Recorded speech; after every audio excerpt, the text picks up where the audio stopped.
les étapes du plateau, page 416. On va le dire ensemble. Vous répétez après moi. Kadesh. Kadesh, évidemment, c'est le Kiddush. On commence par le Kiddush, le soir de Pessah. Ensuite, Urahat. Urahat, c'est le fait de se laver les mains, mais sans bénédiction. On apprendra que le soir de Pessah, contrairement aux autres soirs de l'année, on se lave les mains 2 fois. Une fois sans bénédiction, une fois avec. On en reparlera, on expliquera le pourquoi. Ensuite, Karpas. Karpas, qu'est-ce que c'est? Le céleri. Le céleri que l'on va tremper dans de l'eau salée. Ensuite, Yahat. Yahat, la matzah intermédiaire entre la première et la dernière que l'on va diviser en 2 parties inégales, une un peu plus grande que l'autre, pour symboliser le passage que Hachem a livré aux enfants d'Israël lors de la traversée de la mer, même si le Midrash nous dit que Hachem, il a fait ce miracle non seulement, comme on le voit dans les différentes représentations, y compris dans les films, en 2, mais dans la réalité, dit le Midrash, ça a été séparé en 12. Et dans d'autres Midrash, on nous dit que c'est carrément la totalité des océans, des mers, des rivières qui ont été divisées en 2 en même temps. D'accord? Bon, c'est très intéressant, mais ça, on verra plus tard. Ensuite, ça, c'était Yahat. Ensuite, Magid. Allez-y.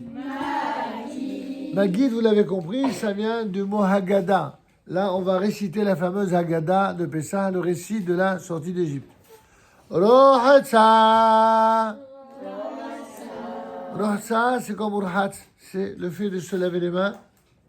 C'est la 2e fois où on se lave les mains. Cette fois-ci, c'est pour, avant de se mettre à table, avant de faire le moti sur la matzah. Et donc, tous ces mots sont des mots mnémotechniques pour se souvenir dans quel ordre on doit faire les choses. Ensuite, moti matzah. Alors, moti, c'est le fameux moti, à moti lechem min haaretz. D'habitude, on le fait sur le pain, et cette fois-ci, on le fera sur la matzah. Mais, pourquoi on dit moti matzah? Pourquoi on dit les deux? Parce qu'après avoir dit à moti lechem min haaretz, on doit refaire une autre bracha, en tout cas les premiers jours, le premier jour en Israël et les 2 premiers jours en Chutz La'aretz, on ajoute une bracha en disant Asher kideshanu yishdav al achilat matzah. Et ça, chacun des convives le fera séparément. Ensuite, maror, allez-y. Maror, ce sont donc les herbes amères. Et étonnamment, en Afrique du Nord, les herbes amères qui ont été choisies pour représenter, pour incarner le maror, c'est ce qu'on appelle la romaine. Alors que la romaine n'est pas particulièrement amère, elle n'est pas douce, mais elle n'est pas amère.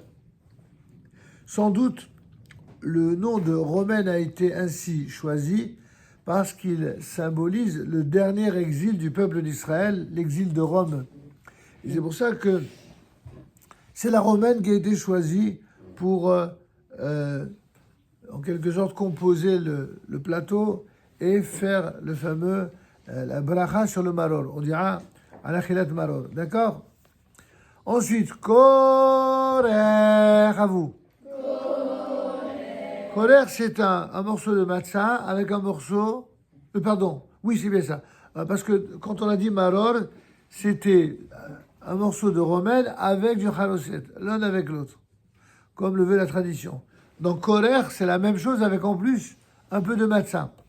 Ce que certains appellent le sandwich. En fait, c'est simplement la composition de cette association de matzah avec de l'herbe amère, de la romaine et du haroset. Ensuite, shulahan orer. Shulahan orer, de quoi s'agit-il? Du repas, tout simplement, qui a été concocté par les maîtresses de maison, que sont nos mamans, nos épouses. C'est elles qui, en général, ont à cœur de préparer le repas de Pessah. Et à la fin du repas, on dit Tsafoun. Répétez. Tsafoun, ça signifie caché. Tsafoun, c'est la fameuse afikomen ou afikoman, selon les traditions. L'afikomen qui se trouve caché à la fin du repas. Les uns mettent ça sous la nappe, les autres mettent ça sur un buffet attenant, sur une table, peu importe. Il y en a même qui ont la tradition pour essayer d'y associer les enfants, de les inciter à rechercher où se trouve la ficomène qu'on a cachée, et celui qui va trouver la ficomène, eh bien, aura une récompense. C'est tout ça pour susciter un intérêt et de l'exprimer de manière pédagogique quand on a des enfants. Donc, pourquoi on termine par le afikomen? Tout simplement pour rappeler que lorsqu'on a bien mangé le soir de Pessah et qu'on a respecté tous les éléments du Seder, on doit terminer par quelque chose qui apparemment n'a pas de goût. Sur le plan des papilles dégustatives, il n'y a pas de goût. Quand vous mangez de la matzah, il n'y a pas tellement de goût dans la matzah. Il y a une consistance, mais il n'y a pas de goût. Parce que la émouna, la foi, elle ressemble à cela. La foi juive, elle ressemble à quelque chose qui n'a pas de goût. Et pourtant, c'est la chose qui fait le plus de bien pour la vie humaine, la vie de la personne.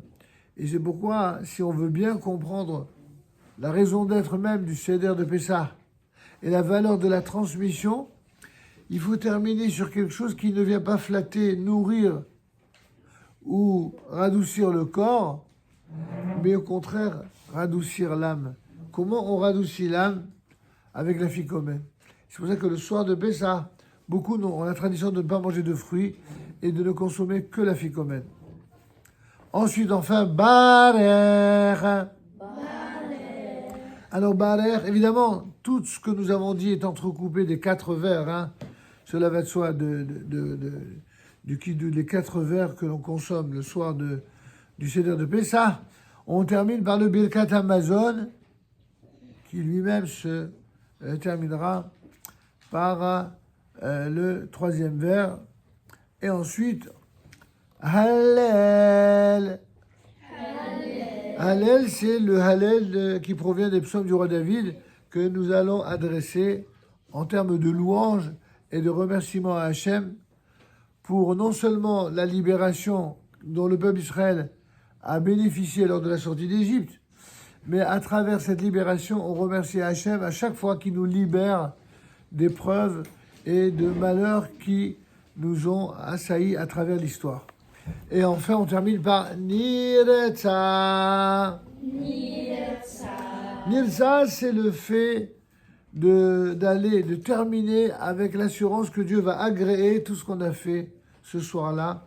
C'est pour ça qu'on termine en beauté pour les séfarades, on ajoute la lecture du Shir HaShirim, et pour les séfarades comme pour les ashkénazes, on récite un certain nombre de chants traditionnels qui rappellent toutes les expressions de la justice divine dans le monde et qui, lorsqu'on s'y rattache, quand on le comprend, eh bien, cela nous permet d'être juste et d'éviter d'être injuste, l'un allant de pair avec l'autre. Alors, on va attaquer enfin le Kiddush, page 418.